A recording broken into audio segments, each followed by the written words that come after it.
Hey Frank, do you have an update on the Nancy Guthrie case? Actually, I do, Dan. And Dan, I wish it was good news. It's looking like it's more of the same kind of bad news, Hmm. is what it's looking like. I am reading an article off of, it is authored by Kate Murphy, a journalist. Let me just kind of go down the bullet points for us real quick, Dan, Sure. okay? Yeah, just to make sure that we're on the same page with this. And I wish I had good news. Prayers and thoughts to the family of Nancy Absolutely. Guthrie, yeah, and law enforcement, the whole community who's involved in this case. The search for Nancy Guthrie enters its 13th day. This would be yesterday on Friday. It looks like they have gotten thousands and thousands of tips, Dan, as far as what could have happened and where she could be. But it's not looking like the investigation is in the 11th hour so far. The Pima County Sheriff's Department in Arizona has expanded its call for video from people pretty much within a 5 mile radius of our victim's home. This would be victim Nancy Guthrie, 84 years old, for any kind of suspicious activity, Dan. They have recovered, Dan, several pieces of evidence, and they're being very tight lipped, which is a good idea. Be very tight Hmm. lipped about the hard physical evidence that you have recovered. But one of the things that they have, this is either leaked or they announced it, I'm not quite sure, but they have recovered some gloves. So we do have some physical items there. And it looks like Thursday afternoon, 2 days ago, the FBI did release a description of the suspect based on some forensic evidence from the doorbell camera. If you're in that vicinity, watch out for somebody who's 5'9", between 5'10" tall, average bill male. So I guess it's kind of a broad descriptor Yeah. there. They also provided some details of the backpack they believe that he was wearing during the kidnapping of Miss Nancy Guthrie. The rent or the reward for information leading to her location and the apprehension of the suspect, Dan, has increased from 50,000 to 100,000. And what's making it a little bit difficult is they've received about 18,000 tips according to this news article. So that's Hmm. quite crazy. And so no real news so far, although there has been rumors kind of floating around out there, and I didn't really want to repeat a lot of those rumors, Dan, but it looks like law enforcement has been going and zeroing in on two different locations where some possible suspects are located. But that was a couple hours ago, and I kind of think if we would have recovered our victim or if we would have located the suspect, I think that information would have been released right now. But so far, sadly, I don't have any good updates on Hmm. the case so far for you. Okay. I also heard Frank too about this that where they received another ransom note, and the fellow was saying is that he would accept half of the FBI reward, 50,000, in Bitcoin, and then uh, turn over the name of the person who was involved in it, and then after that, then he would accept the other half of it. Um, Usually in situations like that, I think that's kind of a knucklehead type of a situation where it just seems again another scam, and that's the problem. These scammers right now are causing so much interference with everything, and once they start doing this stuff, is that you get people coming out of the walls and making false claims and all this. But I think today we wanted to talk about with the idea that there might be more than one individual involved in this, how we might proceed with interview of let's just say, for example, if they have two or three suspects, an interview and maybe an interrogation of those individuals. How does that And I sound? would like to interject really quick and let our listeners know that Dan Malloy is a full-time instructor with John Reid and Associates, as am I. Dan has an extensive background in interviewing and interrogation in a professional setting. Dan has obtained confession from suspects. I have a background in law enforcement, and I have conducted interviews, interrogations, from the state of South Carolina. I am also a full-time instructor as well. So we're not just throwing darts at a dartboard, just hoping that something will land. The information Dan is about to give us is going to be, hey, what Dan just said. Hey, if there's multiple people involved, how would a proper interview and interrogation look in light of the Reid technique? So, Dan, thank you for that. And let's go on. So, let's assume that we have our suspect in custody or suspects in custody. What should we do next? Well, I first of all is we want to make sure that we Mirandize them if in these situations is that it's you got to make sure Thank you. everything's above Yes, board. yes. And but let's assume then the person agrees to waive the rights and answer questions about the kidnapping. When in doubt, read it out. Right. Yes. Yeah. And what we would do, and we have what we call our behavioral analysis interview. This interview is a specialized interview other than the questions that normally would be asked in the investigations, your who, what, where, and why. But these questions would be designed to draw out behavior to kind of direct the investigator in the sense that do you think the person might have some involvement, or do you think they might have some knowledge of what happened, or they're totally innocent in this whole thing? And I would assume the investigators in this, if we have more than multiple suspects, would, if it was me, a suggestion, I would have, if there's two or three, I would have them being interviewed simultaneously. Right? Exactly. Yes. And Hmm. that. And obviously, they're going to be asking their alibis in this whole thing, getting that first, where they were, in the area at all. And then one of the first questions in the actual our interview would be, did you have anything to do with the either breaking into Nancy Guthrie's house or have any knowledge of who was involved in that? And maybe ask the direct question, were you involved in the Nancy Guthrie disappearance? I would ask that as a very kind of direct question. It's not accusatory. And we even say in our interview is that we say, look, if you're not involved in this, investigation will hopefully clearly show that. If you are, it'll indicate that too. But Frank, let me ask you, is that did you have any involvement in the disappearance of Nancy Guthrie? I think the more direct your question, the Exactly. better Yes. behavior you get from people, whether it be truthful or deceptive. Watch that behavior. Do they make good eye contact? Are they hesitant in answering? Maybe shifts in their body posture. Uh, Indicators that they might be withholding some information. I'm not saying that it would indicate that they did it or not, but it would give the investigators some direction. Sure, and again, it's our recommendation in this interview, you go into no accusations to the individual at this point. You want to hear again, obviously, their side of the story, where they were, and all that. And if you do have any evidence, and in cases like this, I mean, they're playing everything close to the vest, the investigators, so they may have a little bit more incriminating evidence at this time of an individual. I would not reveal that to the person. If you have their phone pinged right in the area, they deny being there. I would not challenge them in the interview. Well, wait a minute, Frank. I have from good sources here is that you were in that area. In fact, your phone pinged right around the time that the person broke into her home. See, once you start challenging in the interview and then going back to an interview, you're not going to get good behavior. You're putting the person, I think, more on the defensive. And I think the interview, the way we conduct it, uh, gets the guilty suspect's guard down. And that's what we Exactly. try Yes. to do. I think another excellent question in this interview of the person would be, again, going from our behavioral analysis interview, is obviously the knowledge question. Do you know who is involved in this?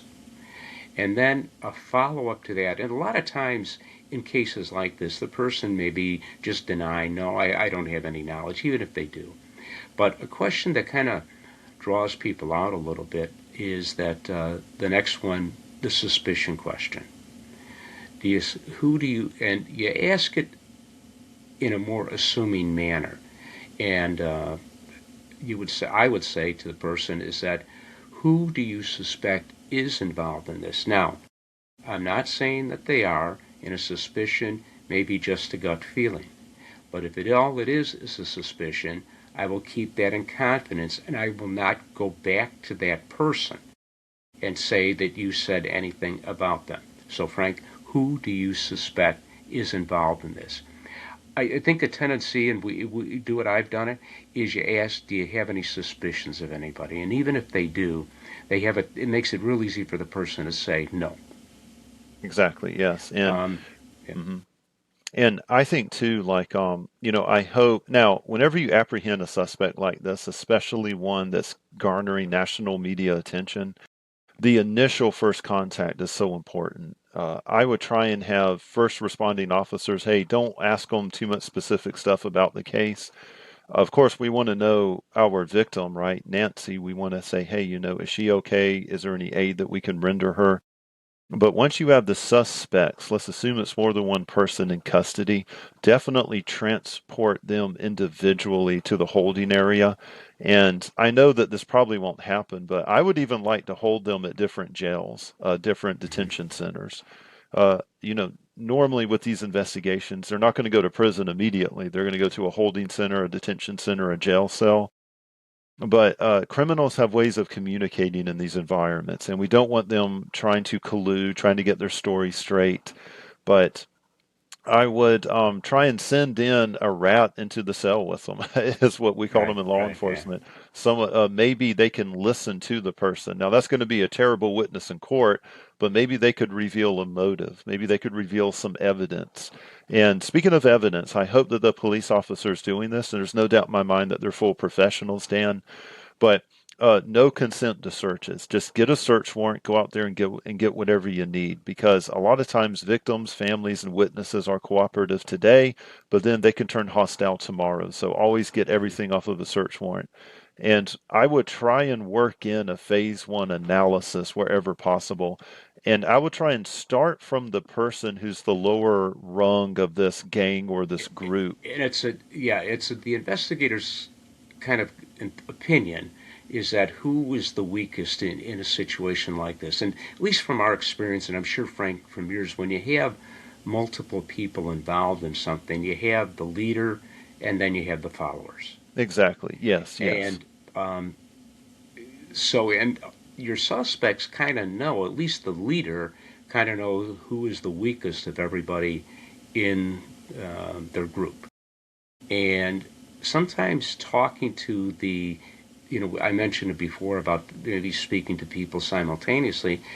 It's another choice is talk to what you feel who is the weakest of the Hmm. two or three people, gather what they have. Now, I would be cautious in doing that in the sense of saying to the suspect, let's say the leader, I just talked to your buddy Frank, and Frank says you were the one that did this and that. In other words, uh, maybe making a false statement to the person because that could jeopardize. They could call your bluff. You don't want to be lying Exactly. to the Yeah, yeah. suspect Hmm. at this point. Um, but I'll tell you this: another good question, I think, in this would be when you're talking to people in this, whether you're talking to them at the same time or individually, what we call a bait question, and that's a hypothetical question, which we suggest either possible existence of incriminating information. And I think just off the top of my head, a good bait question would be if they deny being at the residence, and let's assume, say, DNA has been obtained in that. Yeah, ask them, were you in that residence and all? No, get the commitment. Then you say, well, right now, DNA is being analyzed at our crime lab.